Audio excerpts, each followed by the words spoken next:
វីដេអូនេះខ្ញុំបានរៀបចំឲ្យបានជូនភ្ញៀវតែឲ្យបានទាំងអស់ហ្នឹងបានទៅដល់ដៃភ្ញៀវអស់ហើយគឺទៅដល់ស្រុកខ្មែរហើយក៏បានដឹកឲ្យភ្ញៀវហើយអស់ដែរអរគុណបងដែលបានកំងអវ៉ាន់ជើងបន្ទាប់ចេញនៅថ្ងៃទី11ខែ3បើសិនជាបងកំងពីឥឡូវទៅនឹងទទួលអវ៉ាន់នៅថ្ងៃទី13ឬក៏14ខែ3ហ្នឹង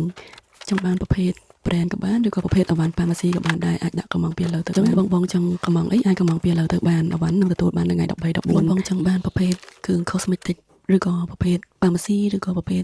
អវ៉ាន់ brand តែចេញពីប្រទេសបារាំងផ្ទាល់អាចកំងពី page ខ្ញុំបានអរគុណ